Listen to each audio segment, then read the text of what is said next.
¿Y qué tendría que mejorar Perú para no esperar 64 años para ser un país de alto ingreso?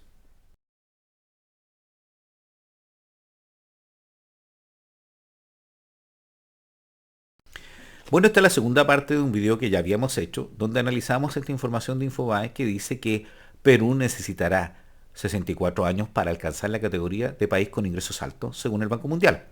El Banco Mundial emitió un informe que yo se los compartí, que es Perú aprovechando las oportunidades para el crecimiento y la prosperidad. El análisis que hace Infobae es referido a este dato que yo les decía que me llamó la atención, porque no es la primera vez que escucho esto de proyectar el desarrollo de un país y decir cuándo llegaría a ser un país de alto ingreso o un país desarrollado. Les comentaba que yo le había oído al senador Piñera en su momento, que después se transformó en presidente, que falleció hace un año, que Chile iba a ser un país desarrollado en el año 2000. Eso lo escuché como estudiante en el año 90.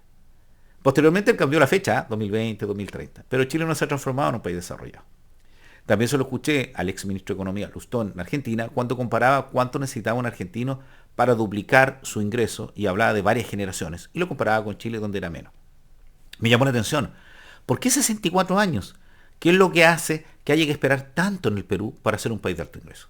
Este informe, en la parte inicial, lo que señala es que efectivamente el Perú tardaría, y se los vuelvo a compartir para que tengan el contexto del video que habíamos hecho antes, que se demoraría 64 años en alcanzar la categoría de ingreso alto bajo las condiciones actuales. Eso es relevante.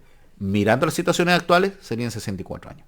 Sin embargo, con reformas claves, este objetivo podría lograrse el 2045, que es harto menos tiempo. Es por lo menos un tercio. Entonces, como en el video anterior no pudimos revisar todas las mejoras que tendrían que producirse o cuáles son esos puntos clave, por lo largo de este excelente informe que hizo Infobae, tomando en consideración el documento del Banco Mundial, les quiero invitar a que continuemos revisando esos puntos clave. Veamos.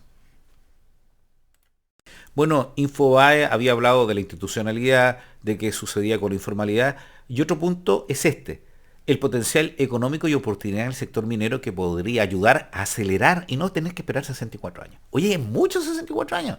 Yo tengo 53, muchos de los que siguen este canal ya somos hombres de 2 siglos y mujeres de 2 siglos, venimos del siglo pasado a este siglo. O sea, traemos la información del pasado para que no cometan los errores los chicos que ven el canal. Pero esperar tanto, es como si los muchachos de 25 años aspiraran a que sus nietos pudieran disfrutar de esto y ellos no lo logren disfrutar. Entonces nosotros que somos mayores lo que queremos es alcanzar a disfrutar un poco de esto y que también nuestros hijos puedan disfrutar del desarrollo. Me imagino que eso quieren también ustedes en el Perú. Bueno, potencial económico y oportunidad en el sector minero. A pesar de estos desafíos, el Banco Mundial subraya que Perú cuenta con un enorme potencial económico. El país posee vastas reservas de minerales como cobre, oro, plata y zinc, que son esenciales para la transición energética global. Todo lo vinculado con la electromovilidad es así. Perú es el segundo mayor exportador de cobre a nivel mundial, después de Chile, y un importante productor de pescado, fruta y hortalizas. Entonces hay harto potencial en esto. Habíamos hablado en otros videos sobre qué significaría una unión entre Chile y Perú para poder marcar un poco el precio y ahora con la suma de Argentina, pero nos apareció un competidor en el África, ¿cierto? Bien por ello. Pero hay que tratar también de ver cómo potenciamos en esta guerra de aranceles de Estados Unidos con todos los países que nuestra carga y nuestra producción, en este caso el Perú, vaya al Asia, ellos ya tienen algo adelantado, y cómo vinculamos a todas las otras regiones del país, ¿cierto? A través de los bioceánicos, los tratados y los proyectos que ayuden a que, por ejemplo, el requerimiento de capital humano que pueda tener el Perú pueda ser cubierto rápidamente por gente de otros países, porque no se puede esperar la generación de ese nuevo capital humano y cómo industria van a aprovechar toda esa infraestructura que hay para potenciar el desarrollo. Eso puede colaborar al Perú también para que no espere 64 años. Es que yo lo encuentro excesivo, es mucho tiempo. Sigamos viendo. ¿Qué más dice? El informe enfatiza que la transición hacia una minería climática inteligente podría ser una oportunidad clave para atraer inversiones a gran escala y garantizar la sostenibilidad ambiental. Este enfoque permitiría a Perú aprovechar la creciente demanda mundial de minerales críticos para la energía verde, al tiempo que fortalecería los ingresos fiscales y contribuiría al desarrollo económico. Claro, porque las energías renovables son relevantes para el desarrollo, pero vemos que viene como un segundo boom, no sé qué les parece a ustedes, del potencial de los hidrocarburos, ¿cierto? Con la llegada de Trump, como que los hidrocarburos volvieron a tener potencia. Y en Europa, Francia, que era el país que no había eliminado las centrales nucleares, parece que estuvo más preparada para soportar el problema climatológico y especialmente la no llegada de gas desde Rusia. Entonces como que hay valorizaciones que se pensaban que no se iban a hacer. El pensar que la energía nuclear podría ser una solución y que los hidrocarburos no iban a acabarse tan rápido, se iban a volver a utilizar y que la energía eléctrica y la electromovilidad iba a tener este golpe, ¿cierto? Así que esperemos que todo cambie porque favorecería a los productores de cobre y de otros minerales, entre esos Perú.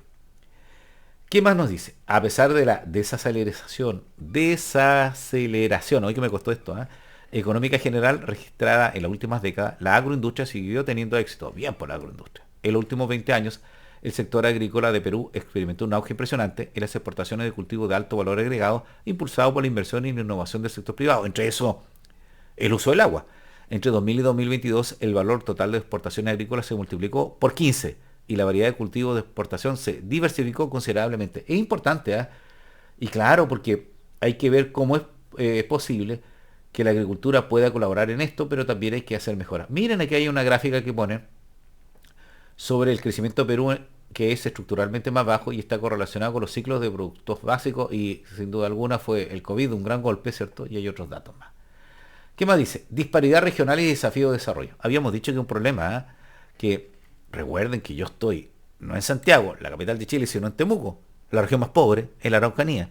Y yo sé lo que significa para los que vivimos en regiones el ver que hay inversiones que se realizan en Santiago y no llegan acá.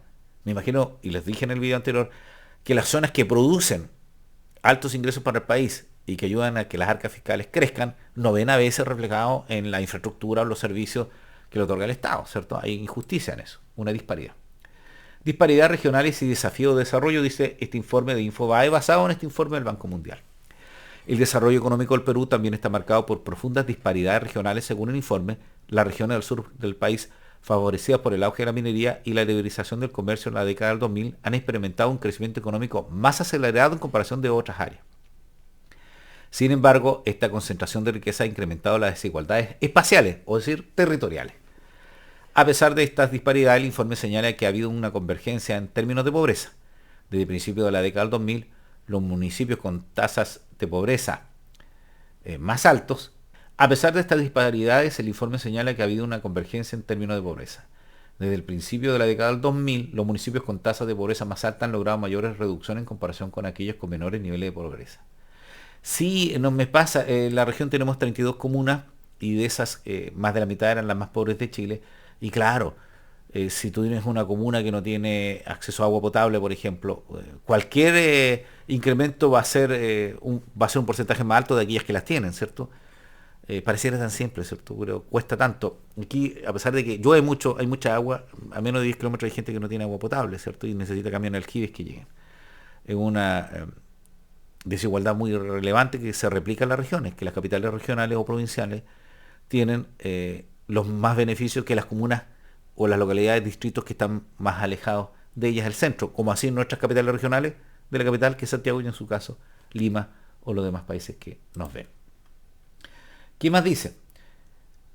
A pesar de estas disparidades, el informe señala que había una convergencia en términos de pobreza. Desde principios de década del 2000, los municipios con tasa de pobreza más altos, ya lo habíamos leído, han logrado mayores reducciones en comparación con aquellos con menores niveles de pobreza. Sin embargo, casi 1 de cada 3 peruanos aún vive en pobreza moderada y 1 de cada 20 en pobreza extrema. Qué terrible esto.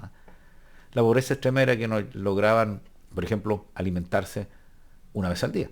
La elevada concentración de trabajadores en empleos de baja calidad y baja remuneración es un obstáculo para la reducción de la pobreza, claro, porque tienen bajo ingreso, y el desarrollo económico. Incluso después de la recuperación posterior a la crisis del COVID-19, los resultados del mercado laboral de Perú se mantuvieron en los niveles de una década atrás. O sea, a todos nos afectó, más allá de lo que pudieran hacer los gobiernos. Fue un retroceso, fue un tremendo golpe el COVID. Yo a veces pienso, ¿por qué mis abuelos no hablaban de la gripe española? Y claro, tiene que haber sido algo que no querían recordar. Y tal vez nosotros, cuando nos pregunten nuestros nietos cómo era el COVID, no, mejor no hablemos de eso.